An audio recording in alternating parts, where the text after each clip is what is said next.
So we're recording now, and I'm going to start broadcasting, okay? Cool. Right. And I'll just let the count of people see what we have for participants until it gets up a little bit, and we'll start.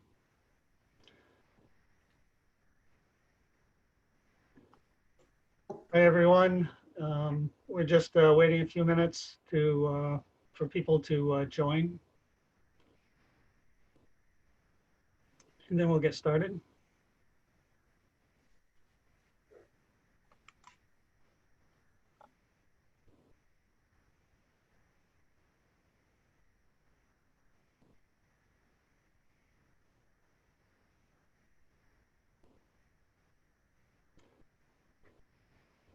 Okay.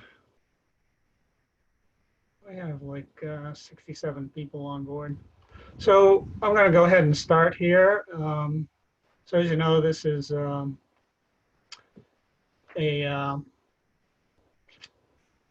webinar is on the sustainable trail work. And I'm Bill Brook with the AMC Maine chapter, the host of this, running the Zoom meeting webinar. And Kate Johnson, who is the new North Country Trails Supervisor, volunteer program supervisor, is going to do the presentation, and Peter Roderick will be doing a piece on the Maine Woods Initiative. He's the region leader for that. And Phil Cohn is also on this. He's the Maine chapter Trails chair.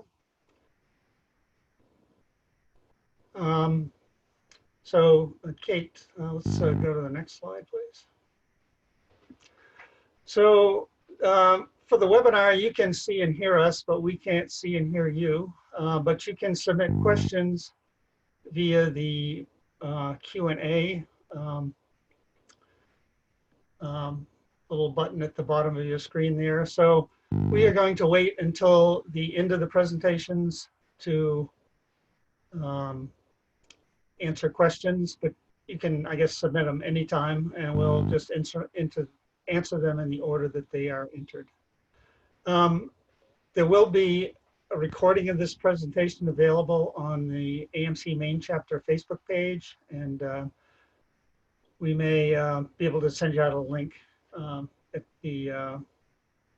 some point here once we get it posted. Also, just we have a capacity on our webinar for 100 people, and we had something like 120 some sign up.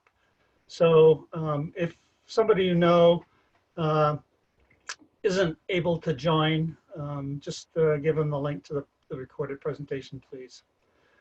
Okay, so without any further ado, I'll let you go ahead, Kate. Great. Well, thank you so much, everybody, for coming. Really appreciate it and glad to have everyone here. Let me get to this next slide here. Great. So tonight we're going to be talking about sustainable trails. We'll be talking about the tools we use to build. We'll be talking about common structures that we see on trail, and kind of a nose to tail considerations that we think about when we're building trail, when we're maintaining trail, and then we'll move on to how anyone watching can get involved, where they can start. And then we'll pass it over to Peter Roderick of the Maine AMC chapter to talk some about the Maine Woods Initiative and some of the work that's going on up there. So yeah, thanks so much to AMC Maine for hosting this webinar and all the work they put into this. That's awesome. And thank you all for coming. Great, so just to start off, fun piece of trivia. I'm sure most of you recognize this photo, but this is Huntington Ravine, and just to lookers right in this photo is purportedly AMC's steepest trail, the Huntington Ravine Trail, which is completely sustainable because it's all on rock. So fun trivia there for you. Moving on to our first slide, sustainable trail principles. So just to start at the basics, you know, what is sustainability? What's a sustainable trail? The things I think of when I think of a sustainable trail are that it drains well without losing any soil. It keeps people on the tread, and its structures are for life. So they're built well and they don't fall apart ever. And that's a fairly new concept. I would say like 30 or 40 years, most likely, in the sense that trails and outdoor recreation have become more popular than ever. We're getting unprecedented amount of people outside, which is wonderful. But a lot of these old trails in the East were just not built for that. You know, it was folks going out and saying, oh, that looks cool, I'm gonna go that way.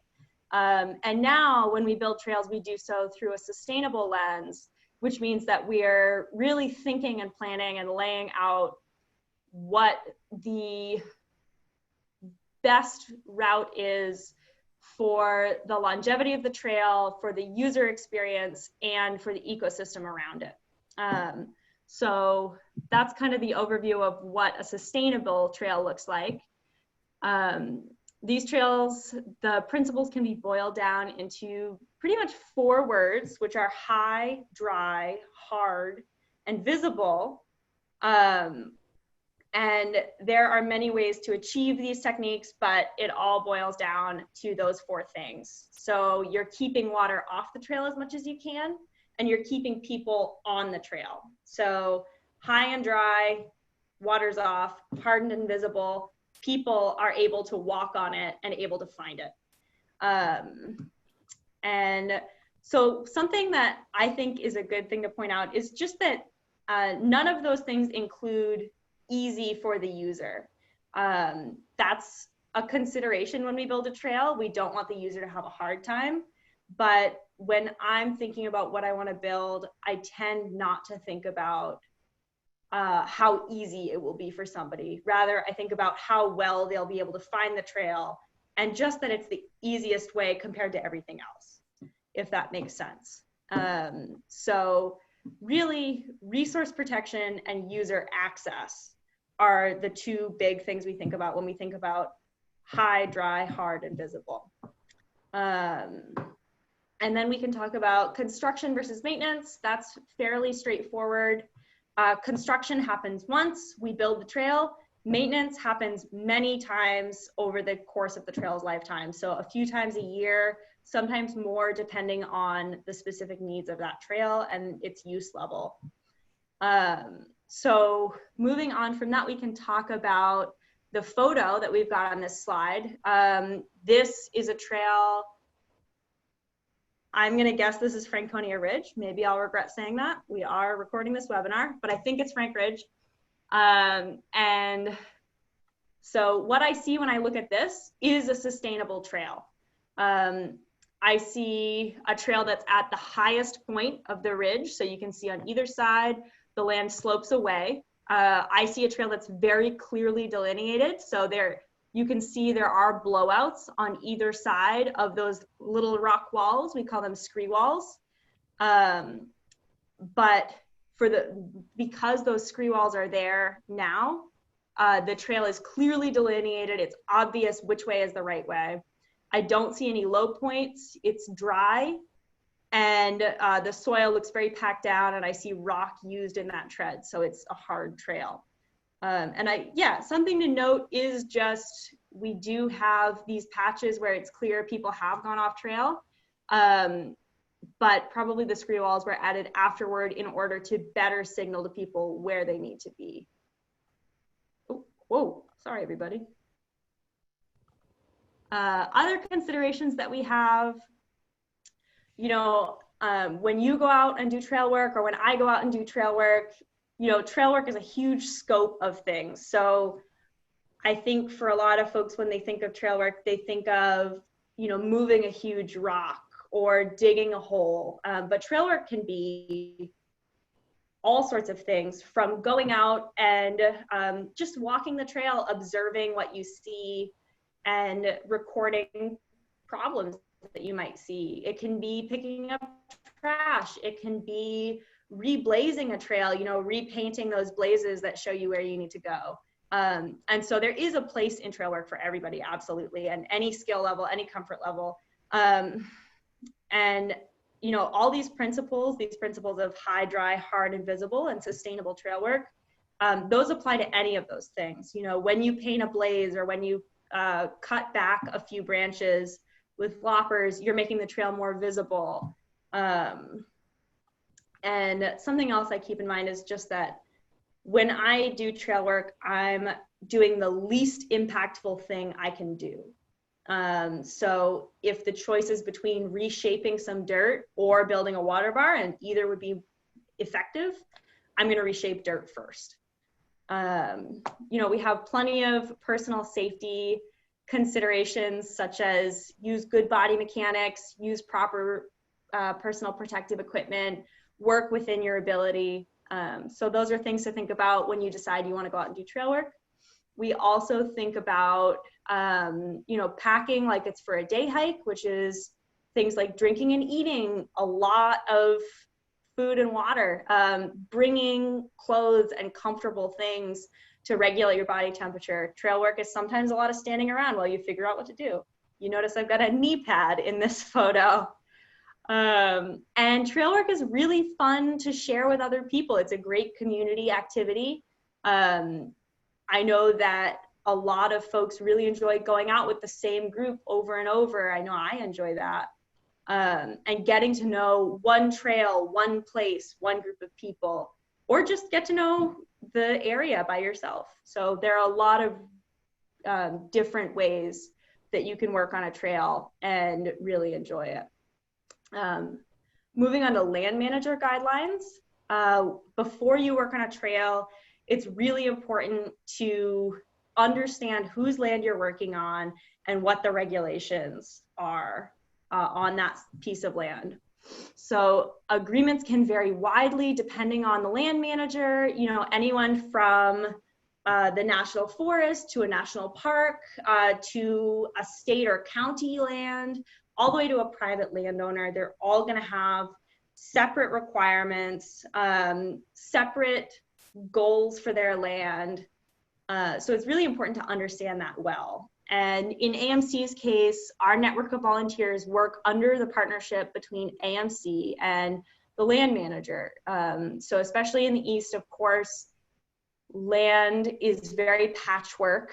And we all get to work together in order to steward land, which is great. It often means that on, you know, on the Appalachian Trail, for example, we have an easement there, but you do go, there's a chunk of private land, there's a chunk of forest land, you know, you're traveling through a lot of different land managers' jurisdictions.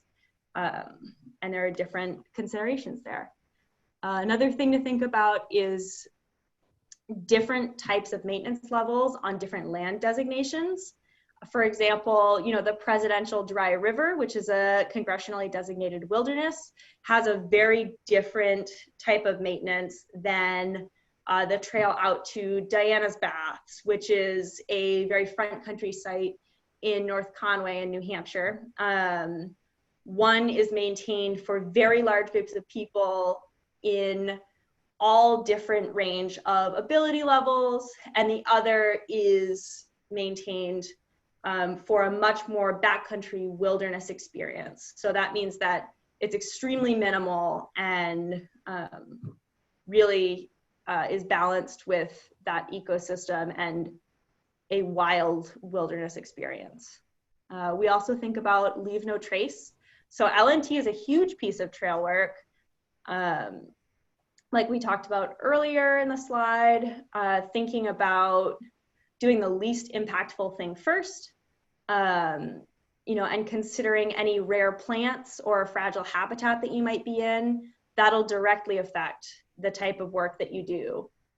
We often think that trail work is, oh, we're digging, we're cutting, we're dropping a tree, we're rolling rocks through habitat, but really depending on what considerations we have for that ecosystem, we may have to get creative, especially if, for example, there isn't much soil in an environment. If there's not much soil, we're not trying to displace any of it, such as in an alpine environment like that. And a sustainable trail is really good LNT because it does concentrate impact on one area. We call it the corridor of sacrifice, which is kind of a hardcore name, but it is, because it concentrates all that impact in one area instead of spreading out moderate impact across a large area. And that corridor can range from 8 feet by 2 feet, 8 feet tall, 2 feet wide in most areas, but can be much smaller, you know, an 18-inch tread, or can be much wider in a more front country area. It can be up to 4 or 6 feet. And the last thing we think about here is ease of access. So as we've covered before, you know, the more popular, the more roadside, the more traffic an area receives, generally, the more durable it's going to need to be, the wider it's going to need to be to accommodate more people. So that's just something to think about. We also think about user groups. For example, a mountain bike trail isn't going to have structures. An equestrian trail, a pack animal trail is definitely not going to have structures. Whereas a hiking trail, you can put in a big rock staircase and its users will be able to handle that. So here we have an example of 2 different fairly front country sites. They are, one is in New Hampshire and one is in Alabama, but they are very similar in use. Both are roadside, both are very heavy traffic, and neither were planned layouts. So users just started going there, and after a while, the land manager said, hey, we're gonna need to fix this, it's getting really blown out. So let's look at the one on Looker's Left first. That's Cathedral Ledge up in New Hampshire. It's a really popular climbing area. And you can see here that there's a very wide tread. It's really rocky. It's maybe a little hard to see, but there's a very wide tread. You can see that vegetation is getting trampled there, and you can see a lot of roots exposed both in the lower half of the photo and in that upper half. And so here, you know, we say, okay, well, are we able to move the tread? And we aren't able to because there are some really popular climbs right there. And so what we say instead is, okay, we're gonna put in some rock structures in order to retain that soil. On the right side, on Looker's right here, we have the site in Alabama. It's right outside of Birmingham. And it was the same situation. We had an area that was really popular right next to a big boulder field, and folks were going straight up a hill. And so unable to move the trail because people were going to continue to visit that area. What happened instead was putting in a lot of very obvious rock structures. You can see right at the bottom of this staircase, at the bottom of the photo, there's a double wide set of stairs. And so what was happening there, of course, that's not necessary for user access, but for the visual draw, it felt important to really funnel people into that one space instead of letting them use the space that they traditionally used, which is all of the space that there is no vegetation anymore. And so the hope is by putting in these very durable structures and concentrating that use, all of that dirt that you see exposed will eventually grow back in with vegetation and the corridor will become smaller. So we've kind of covered some signs of degrading trails, which are, you know, roots exposed, really wide blowouts or very deep blowouts. You see that sometimes in the whites because our trails are straight up. Trampled vegetation or water sitting on the trail. So this is, of course, Tuckerman Ravine, and we're going to talk a little bit about Eastern and Western trail building because they do differ somewhat. The East is very lucky in that we have a really rich history of trails and trail work. We've been here for a long time, so we've been walking up hills a long time. And that often means that in the East, we're honoring the history of those trails, right? And so we don't necessarily want to move the trail and make a switchback. We are going to build structures, which often means a staircase, and to preserve history. And yeah, excuse me, lost my train of thought. And we also have a pretty shifting matrix. So we have a shifting soil matrix and a kind of a complex one, which means we often have organic soil on top. We have decaying organic matter. Then we have, you know, a layer of decomposing granite, which we call kitty litter. You know, it's very crumbly. And then we tend to have bedrock under that. So because of that, and because we're so rooty and rocky, we often are thinking about, you know, very specific methods of setting rock. In the West, they tend to have a more uniform soil matrix. It tends to be sandier and it tends to pack down easier. So instead of those structures straight up a fall line, you tend to see a lot more switchbacks. You tend to see shallower grades going back and forth across a hillside instead of a structure. They also have a stronger history of pack animals. And so pack animals tend not to be able to go straight up a staircase. So differing user groups, differing terrain means different types of building. And so the Tux Trail is a good example of that. You know, it's a really famous trail. And of course, it goes straight up the head wall, right under the Cutla River tributary, right? And if anyone has ever been on the Tuckerman Ravine Trail up through there, you know that when that tributary is flowing, you're getting water that goes straight down that trail.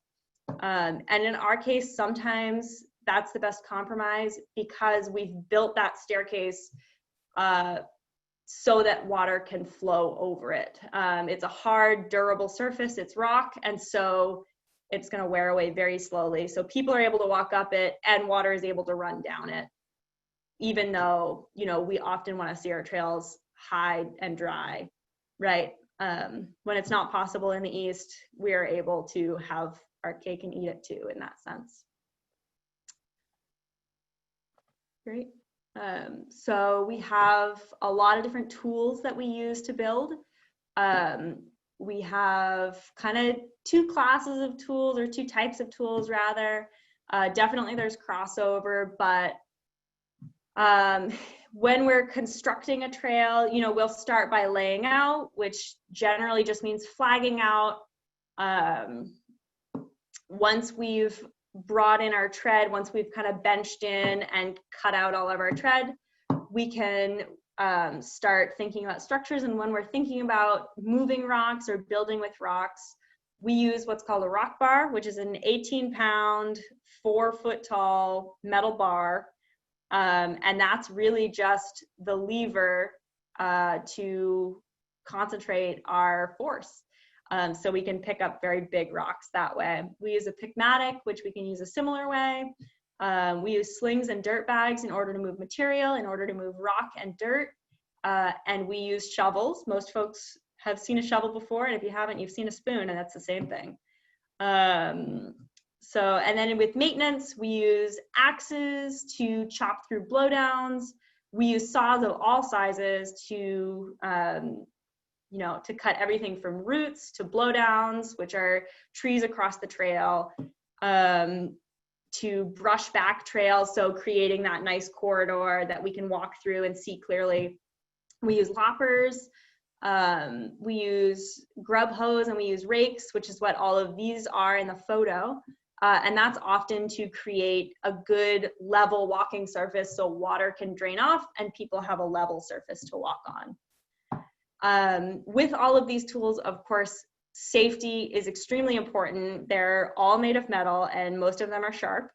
And so when we're working safely, of course, as we mentioned earlier, we're using good personal protective equipment. So we're wearing helmets, we're wearing safety glasses, we're wearing gloves, we're wearing boots and pants. And I would also argue that boots and gloves are tools as well. They're great. And so we're also making sure that our tools are safe, you know, so that means that they're sharp. A sharp tool is a safe tool. If you're using a dull tool, you're much more likely to break it. You're more likely to glance off a log. So make sure you're sharpening your tools. And if you're interested in that, we could talk about it more later. Yeah, so if you're interested in more tool stuff, you know, It's a great place to learn about physics, especially if you have younger folks. I know that's where I got my first physics lessons, in mechanical advantage using pulleys, in force magnification using that lever and fulcrum. So yeah, when we use our tools, let's go to the next slide here. Of course, we're building structures, which we spent plenty of time on now, but let's run over it a little bit more. So these are the 3 different types of material that we use to build backcountry structures. We use timber, rock, and dirt. So dirt tends to be the least impactful material we can use, when we shape dirt so that people are able to walk on a fairly flat surface, and water is able to use a very shallow grade to drain off a walking surface. That's really what we're looking for, and it's a very easy, quick fix, and it can be a really effective one. Rock tends to be the most work-intensive fix, but it also tends to be the most permanent. You can tell looking at this staircase, it was built well, and it's probably never going to go anywhere. And it's an extremely durable surface. And then timber tends to walk the line between the two. So it's much less impactful because you're not burying it so deep as rock. It's easier to move than rock, and it lasts longer than dirt shaping would. In this case, this timber staircase is on Mount Willard. It was replaced a handful of years ago. This is the old one. But you can tell that it's set over a ton of rock. So it's on a very steep slope, and there's no dirt to bury anything in. So the steepness combined with the fact that there was a ton of bedrock meant that it was better to build a timber staircase over the trail than it was to try to move the trail or put a rock staircase in. And that also might be a consideration if you were trying to protect a rare plant. It's going to be much less impactful to build a timber staircase than it would be to bury a ton of rocks. But if you've got a lot of habitat around, it may be better to use rock than it would be to drop a couple trees and build a huge timber staircase out of. So we have a lot of different considerations when we're choosing what we want to build and where. So here are a few different methods of moving and prepping material. We have that on the left side there. We've got someone stripping a tree of its bark with a draw knife to build some check steps. We have in that upper right corner, in that upper right corner, we have some folks using mechanical advantage. They're using a pulley in order to drag a rock on a cable system.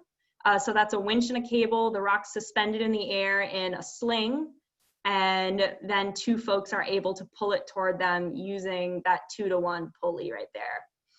And that's at Cathedral Edge too. And then in that lower right corner, we have a bunch of folks rolling a rock. So this is how rocks are traditionally moved. This is the majority of rock work. And it's just a big group activity where everyone gets to roll. It's pretty fun. Great. So then moving on to the structures, in that actual left corner, we have a group of volunteers working on a set of bog bridges. So bog bridges are timber structures, and they are great for getting over a big marshy section. They come together pretty quick, and they're not very impactful, and they make the trail very obvious and pretty dry. So we like those. We have in that lower left corner, we have what we call a turnpike, which is a big rock crib. We're using a bunch of big rocks to create a crib and then filling it with tiny rocks. We call it crush. And that also will solidify the trail. It'll harden up, and then we can often put a drain running parallel to it if in a very wet section of trail. Finally, in that upper left corner, it is a left.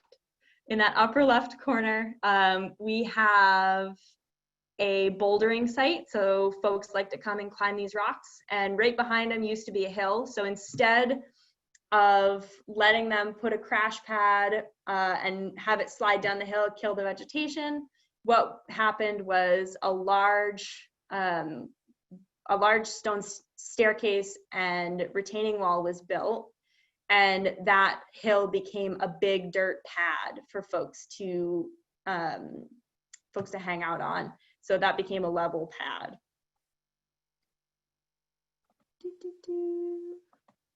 Awesome. So trail construction, as mentioned at the beginning, if it's laid out right, we're hoping it'll only happen once. So that includes taking into account the land manager needs, that includes taking into account anticipated use, that includes, seasonal changes in drainage. So whether an area floods in the spring or if it is wet all year, if it stays dry.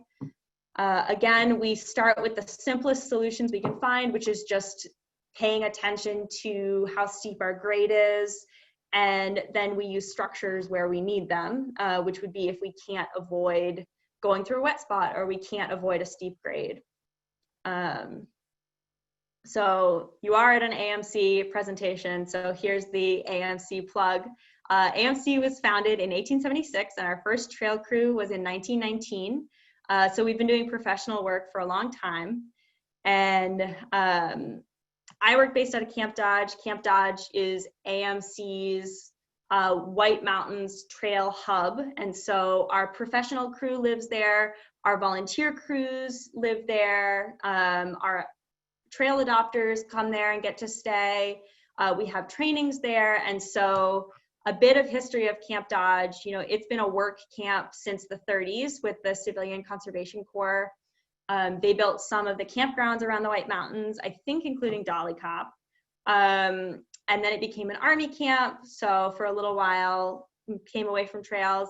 It became a Youth Conservation Corps camp in the 1970s. And then since the 90s, it's been an AMC volunteer trail center. And it did just get a facelift. So Camp Dodge has been expanded as of this year. COVID was bad timing, but that's okay. And yeah, so we're really excited. We're planning to expand the trainings that we offer, have more project partners come and stay. And so Camp Dodge has really just expanded as the trail center for the White Mountains. So we're so excited to have any and all of you come and see it and volunteer in the Whites. Other AMC volunteer trail centers include the Bay Circuit Trail in Eastern Massachusetts, the Berkshires in Western Massachusetts, the New England Trail in Western Massachusetts, the Mohican Outdoor Center in New Jersey, the Harriman Outdoor Center in New York. We have a brand new partnership with the Acadia Youth Conservation Corps, so that's with Acadia National Park. We're really excited to start that next year. That'll be a paid youth crew. We've got the Roving Conservation Crew, and they do large-scale front country projects from Baxter State Park all the way down to the Delaware Water Gap. We have, of course, the White Mountain Pro Crew, who focus most of their work on large backcountry projects in the White Mountains. And then we have 3 different paid youth crews. So we have one in Western Massachusetts, one in Eastern Massachusetts, and then one in Northern New Hampshire. Outside of the AMC, there are plenty of organizations doing trail work all over the country, but some local groups to Maine and New Hampshire are the Maine Conservation Corps, the Student Conservation Association, and the Appalachian Trail Conservancy. They all put a ton of time in on trails and public lands as well.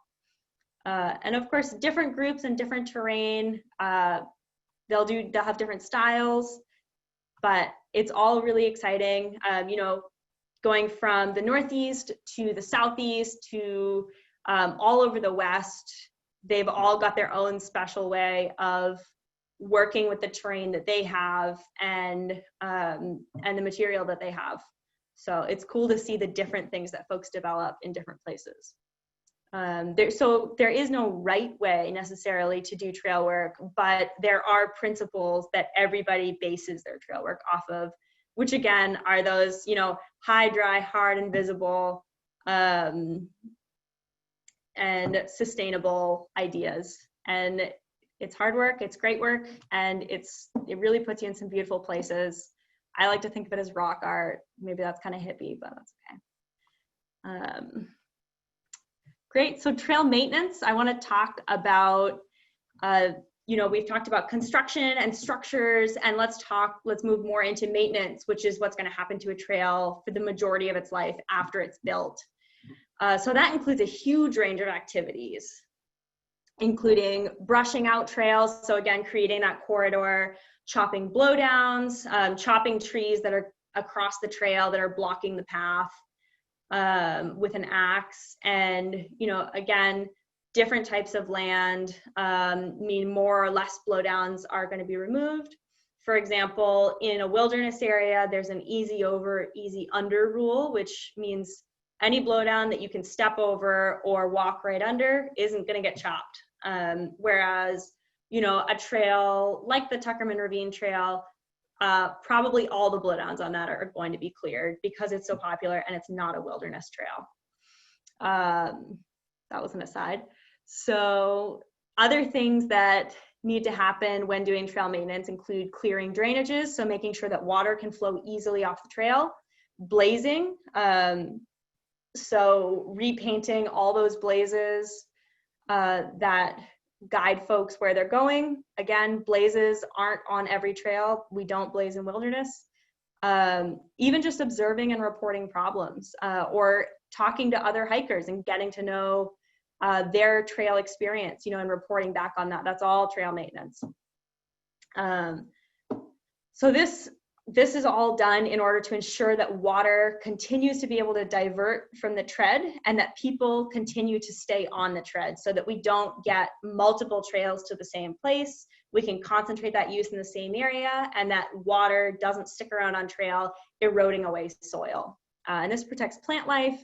It prevents erosion, as I just said, sorry, and allows for observation of a trail as it changes during seasonal changes and also, freak storms, stochastic changes. For example, when Hurricane Irene happened, folks were going out and reporting back on all these huge changes that were happening to trails in the Whites especially. And so just a plug for volunteers, the vast majority of work that gets done on trail is volunteer done. Folks are incredibly dedicated. A lot of folks have been volunteering for 10 years, 20 years. They adopt with their families and their friends. And they're so appreciated. They work really hard and they're really knowledgeable. Even in just the Whites, AMC maintains 350 miles of trail and has 400 volunteers. And maintainers, as a background, make a minimum 2-year commitment and attend regular trainings. So they'll come up to Camp Dodge and attend a basic maintenance skills training or attend an alpine skills training, depending on what trail they're working on. The White Mountain National Forest also runs an Adopt a Trail program.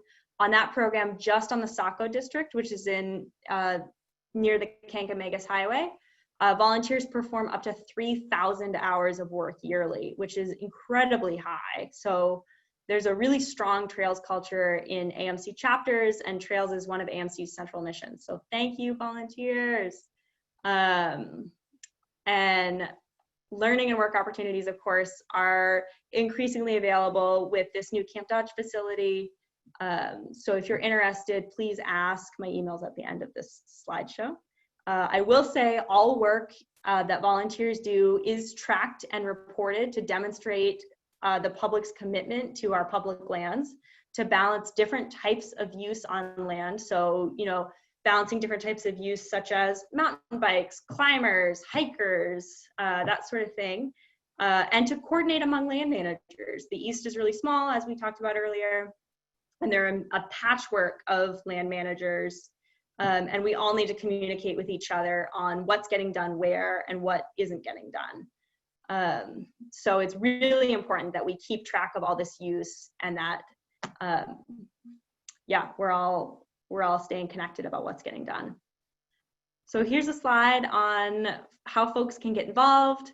I don't think you want me to read this to you, but I will put in the plug that, with COVID this summer, there are some changes happening to a lot of our volunteer programs. We've had a lot of programming change, and AMC is still learning to adapt to that.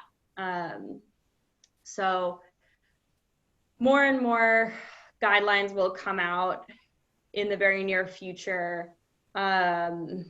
But we do still have opportunities to get involved, but they're going to be a little slower this particular year. But please do feel free to reach out. And you can get involved within AMC. Again, there will be emails available at the end of this slideshow for you to jump in. You can get involved outside of AMC. There are many local land trusts who probably want your help.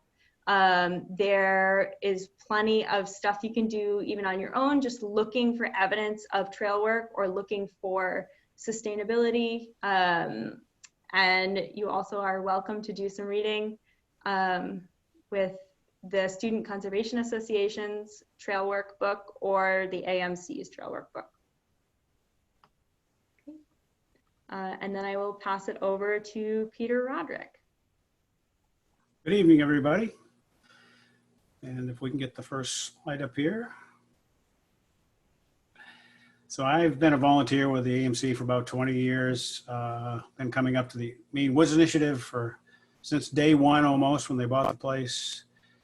And we've done a lot of good work up here with a lot of great volunteers from throughout New England. Actually, I've had people from as far away as Mississippi and Pennsylvania, and anyway, from all over the place. And so I started off as an AT maintainer and then segued into the AMC world, and I still do both. And so actually what I wanted, Kate, if I can get it, is the slides that show the lodges and stuff first.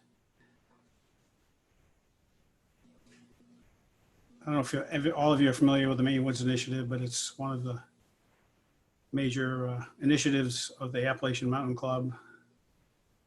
It now includes 70,000 acres of land, and there are 3 lodges. There they are: Gorman, Chairback, Little Lyford, and Meadowwhistler. And there are trails all over the place, and that's what we're here to talk about tonight. If you skip down just a little bit. Okay, so there's some of the things you can do up there.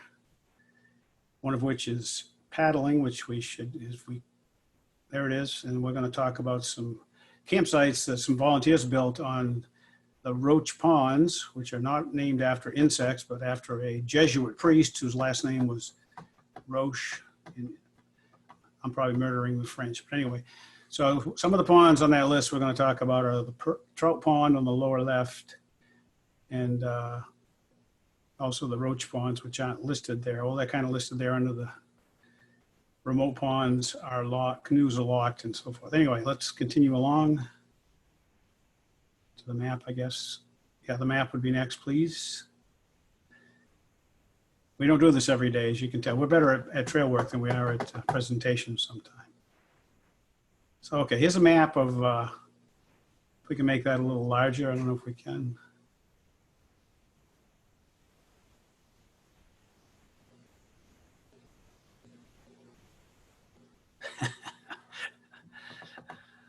Well, maybe we should go to the weather report.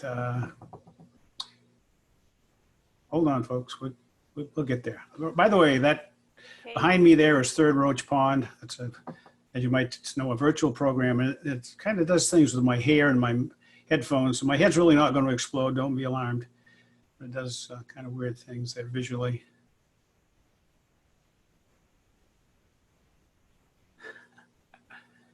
Okay, there's the map. Now if we can get it. Welcome. There we go, that's better. I can at least see it. So you'll notice on there that that's Meadowwhistler is the kind of the upper left. There's one of the lodges we talked about earlier. And then the Roach Ponds are numbered. So the second Roach Pond is where Meadowwhistler Lodge and Cabins is located. And then there is a third and a fourth For some reason, there is not a 5th, but there's a 6th and a 7th. I don't know what happened there, but all right, we're continuing with our, okay. So on these maps anyway, you'll see there's symbols for campgrounds, campsites, like on Third Roach, there's 2 down at the lower right. And there's one on Trout Pond and one on Second Roach on the end opposite from the Meadow Whistle Lodge. And those are all built by volunteers from the Maine chapter. And what we did was the professionals went out and said, they had a soil test done at each one of those sites by the state of Maine, a licensed person that can do soil tests. And we had to put the privies wherever that person deemed they had to go. And once we showed up, we dug the pit, and then we brought a privy with us, which had been prefabricated in somebody's garage, but not assembled. It was kind of what we call a dry fit. It was put together, but not actually screwed together. And then we take it apart again, and we transported it to these various campsites, which entailed using the AMC Maine chapter Navy, which I have pictures of, which we might see and we might not. But anyway, it's just, we used canoes to get the privies over. There we go, look at that. And there's a couple of, 3 of our volunteers. And once they're ashore and assembled, then they start putting them together. That's what those guys are doing there. And the guy in green and the one in blue, John Mullins and Jerry Sawyer, are privy technicians. We get them set up with the necessary materials, and we go off and build trails and tent pads and fire rings and all that other stuff that goes with the campsite. So these are all available, first come, first serve. They're not controlled through reservations like other AMC facilities. Once you know where they are, you can drive fairly close. There are canoes, AMC canoes available, which you can arrange to utilize to get to these. And they're wonderful places. It's a good fish, like to fish. The fishing is great, but it's just a great, quiet place that doesn't get a lot of use to spend the weekend camping. And you'd have to bring all your own food, of course. And swimming is obviously an option, pretty obviously.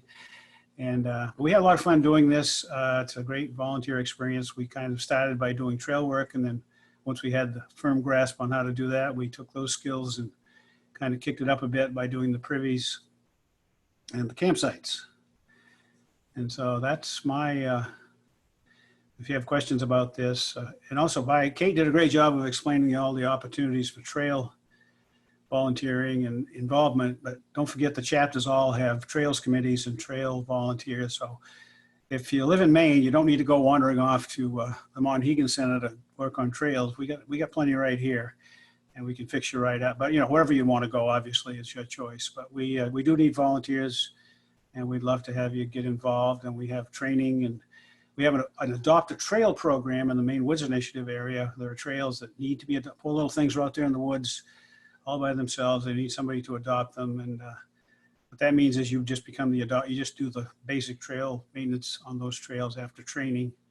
It's very satisfying volunteering, because unlike some things, like maybe you have a bad day at work and you go home and say, I wonder if I accomplished anything today. But when you're doing trail work, when you get done the day, you turn around and walk back out through the trail section you worked on, you can see what you've accomplished that day. It's a very satisfying form of recreation, if you want to call it that. So I think that's about what I have. Kate, we probably ought to get to the questions and see what we can do.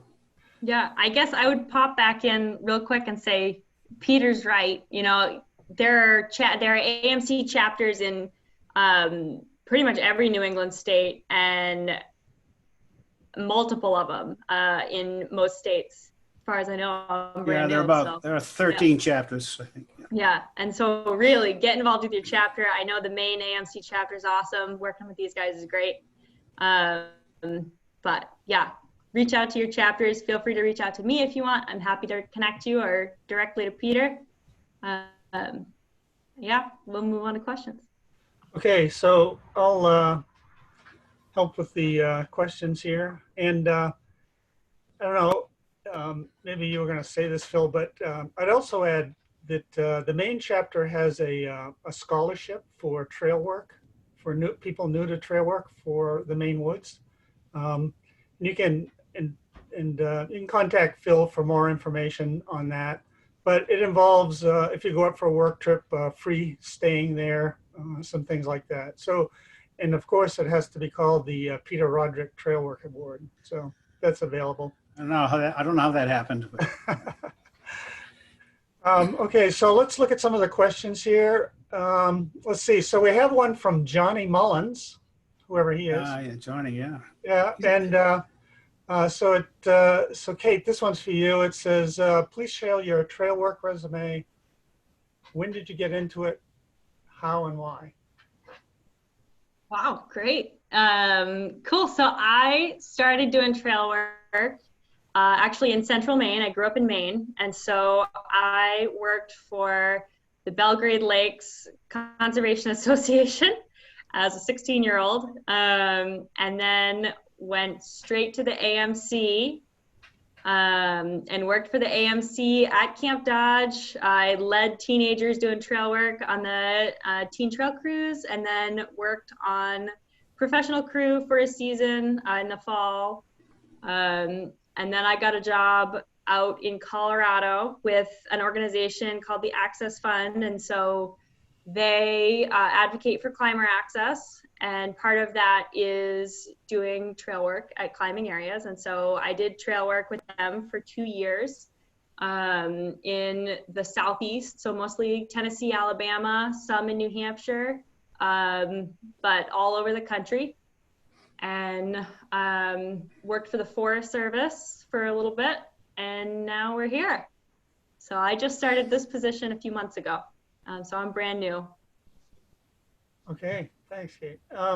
So the next question we have is from Charlotte Pierce, and Charlotte wants to know if we're cleared to go out and do trail maintenance now. Mm-hmm. So maybe you can answer that also, Kate. Sure, yeah. So my understanding of what's going on with trail adapters and trail maintenance, and I encourage you to reach out to your coordinator.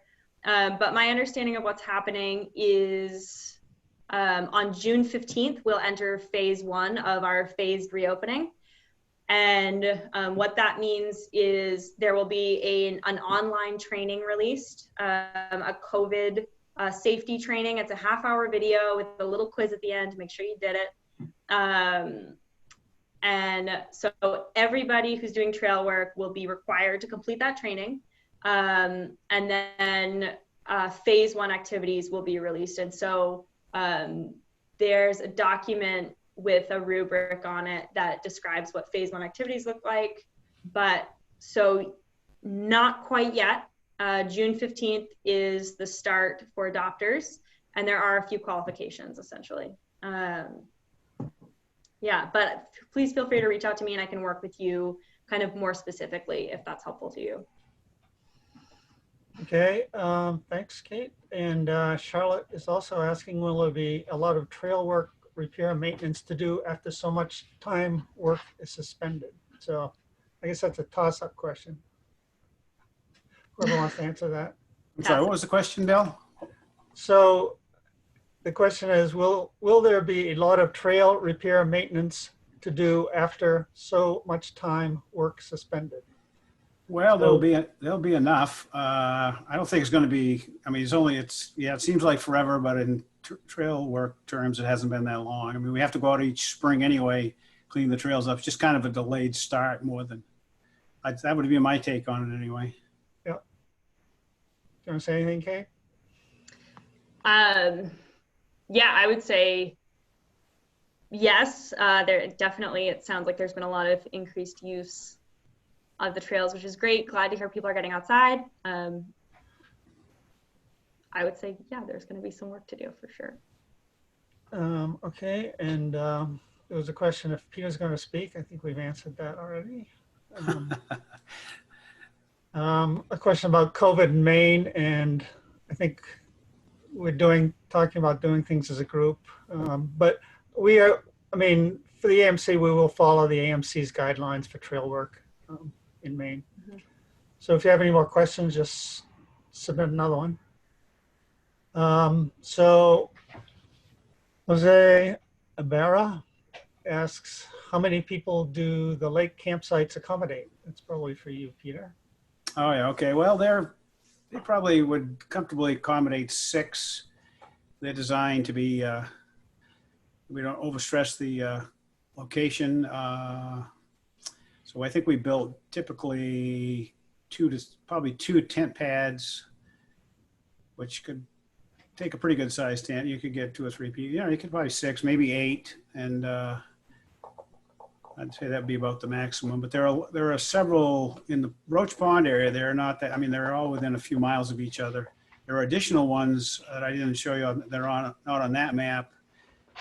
At Indian Pond, which is closer to Gorman Chairback. Also on Second West Branch Pond, there's one.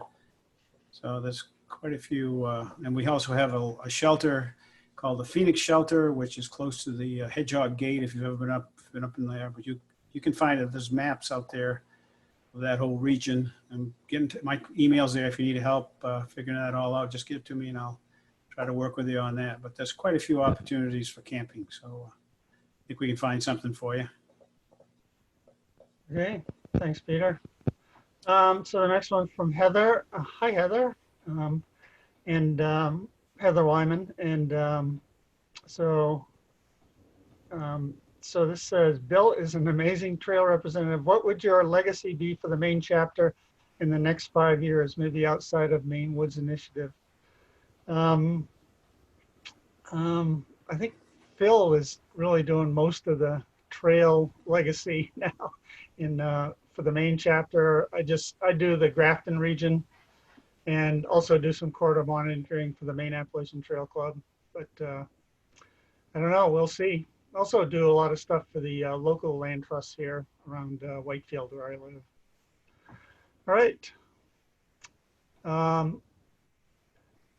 Mike Maines asks, one trail maintenance work that was not mentioned by Kate. Delaware Valley chapter performs corridor monitoring on the AT in Pennsylvania. That's great. And 2 rare species was mentioned, but we also do invasive removals. Good points. Okay. Yeah, and that is something that the AT does. The Appalachian Trail Club actually does quite a bit of AT trail maintenance. Scott Lewis says, thank you. Quick question, especially inspired with the time we're in at the moment. What is the AMC doing to recruit a more diverse population of folks that can learn to appreciate the wilds, give back, and help to conserve and learn to love the wilderness for the future? Mm-hmm. Yeah, I'm happy to take that.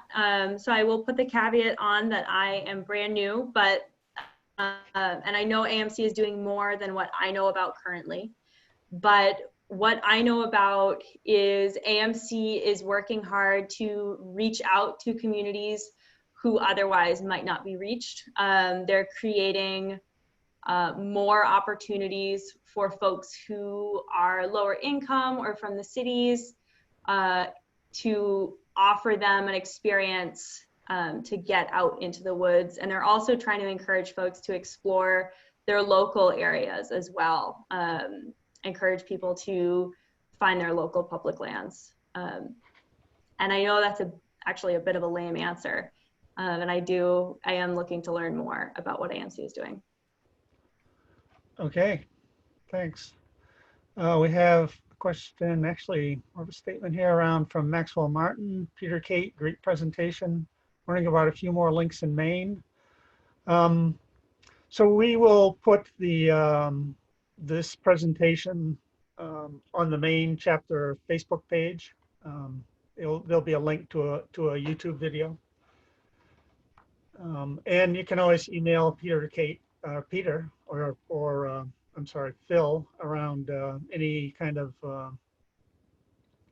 links for Maine's trail work. It says he has worked with the MCC previously. MCC is the Maine Conservation Corps. Interested in the Katahdin Woods and Waters Initiative. Any paid or otherwise interesting opportunities you're aware of. And Maxwell is also a big canoeist in Belgrade Lakes. Okay, so I don't know. Like I said, maybe just contact Peter and Phil. I don't think we really get too much into the paid opportunities, but there's plenty of volunteer opportunities. So Um, I saw something just flash by, Bill, from Cosmo Downcountry.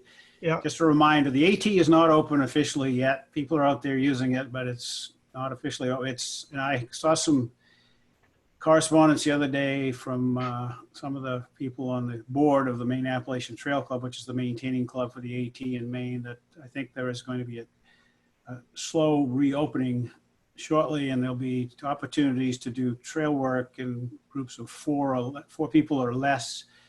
So just stay tuned. That should break, I would think, in another week or so, as I understand it. yeah. Cosmo just put another thing up that said he just mentioned it's open to hikers, which you can't really close it.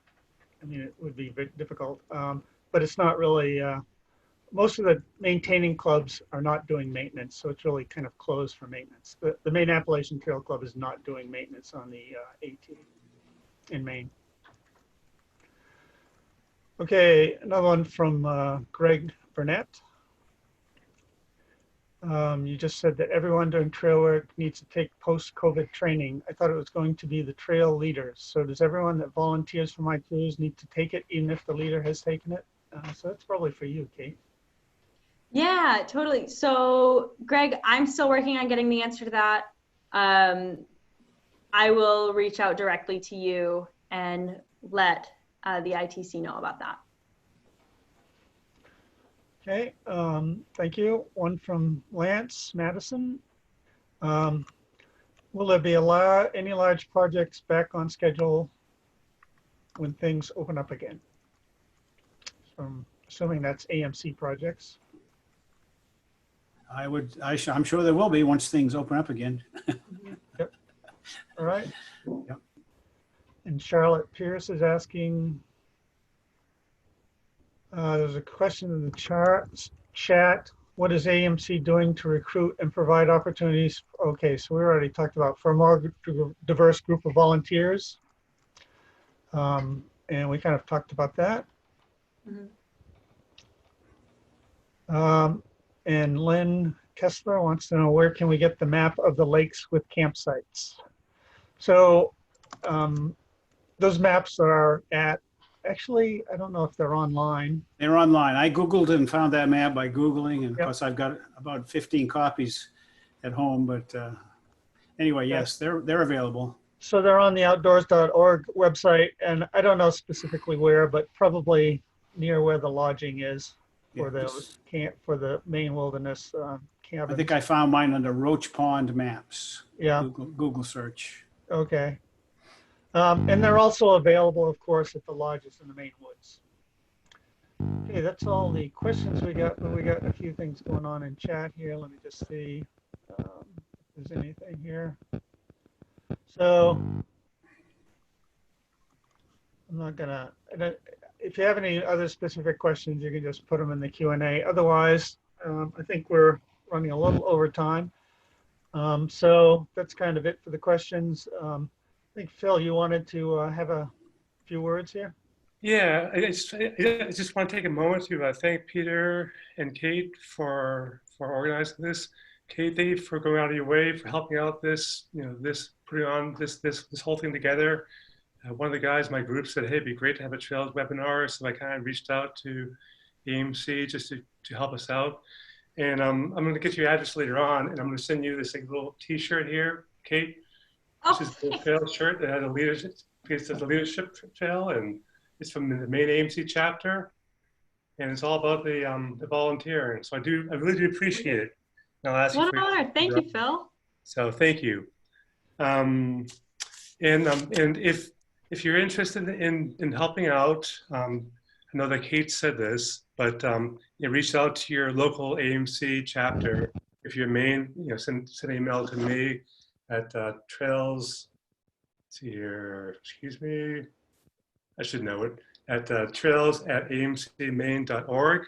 But I know that there's other people, other chapters represented here. And please reach out to your local chapter because we're always looking for assistance.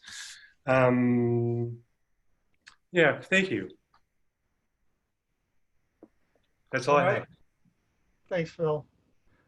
So if there's no more questions, we can conclude this webinar. And I thank our presenters, Kate, Peter, and Phil very much, and all of you for attending. The Maine chapter has been doing regular webinars a couple times a month, actually almost every week in the past few months. But we're kind of don't have any in the immediate horizon, but we're working on getting some more up. If you have any suggestions, let us know. You can contact me at vicechair@amcmaine.org. Thank you, everyone. Bye. Thanks, Bill. Thank you, Bill. Bye-bye. Thanks, everybody. Bye-bye.